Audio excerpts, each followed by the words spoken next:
Hello everyone, my name is Jamin. Thanks so much for visiting my channel. In this video, I have a Latitude 14-3410. I'm going to show you how to get inside, access your Wi-Fi Bluetooth card. So first thing, power down your computer, make sure that it's off and unplugged from your charger. We're then going to flip your computer over to access the bottom case screws. Now all the screws you need to remove in the bottom case are noted by the red arrows. These screws are captive screws, which means even after unscrewing them, they do not come out of that bottom case. After unscrewing them, you will take a small flat pry tool and you will insert it into the seam between the bottom case and the computer, and you'll gently pry that bottom case off from the rest of the computer. It's generally best to start out back near one of the two corners and work your way down the sides to the front. Try not to put the pry tool too far in, you could damage some internal components. Just keep it on the edge, go nice and slow but firm, and you'll be able to get that bottom case off. After you do, this is what you're looking at for the inside of your computer. Now, as a general computer repair side note, whenever I'm working on a computer in my shop, it's sitting on an anti-static mat. Either that or an anti-static bracelet are great ideas to avoid damaging anything in your computer when you're working on it. If you would like any help with tools or supplies for your computer project, as well as any of the replacement and upgrade parts for this specific model computer, I will have a link above, also below in the description, and it will be a list of all the tools and supplies, as well as the replacement and upgrade parts for this computer. Now, before touching anything in a computer, it's always best to unplug your battery first.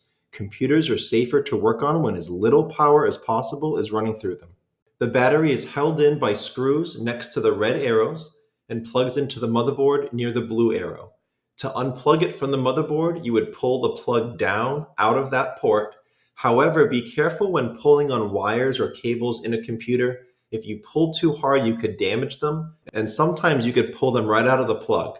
So if at all possible, just manipulate the plug as much as you can. Use a pry tool or your fingernails to wiggle that out of that port so you don't damage the wires. The Wi-Fi card is noted near the red arrow, and it's held down by a single screw noted by the blue arrow. I will have all the Wi-Fi card specifications below in the description for your reference, but I will try to have a Wi-Fi replacement card in that list I told you about with all of the tools and supplies and upgrade parts for this model computer. To remove the Wi-Fi card, after taking that screw out, you're left with the antenna wire. Those are just snaps, so you pull those directly up and off of the Wi-Fi card to snap them off. However, they do need to be at a perfect 90-degree angle to snap back on, and you are strong enough to damage them if they're not at the right angle and you try to force it. So it could be a little bit of a pain in the butt. Just go slow, be patient, and you will be able to snap those back on.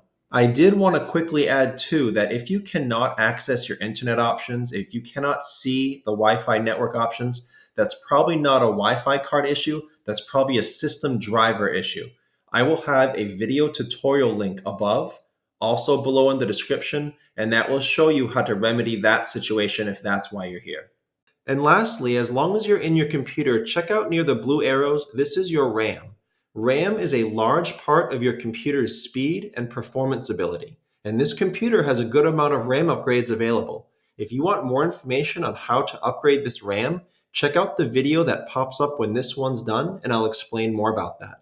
If you have any questions, check out the FAQs below in the description. It could save you some time getting an answer. If you do need to leave me a question or comment, please feel free.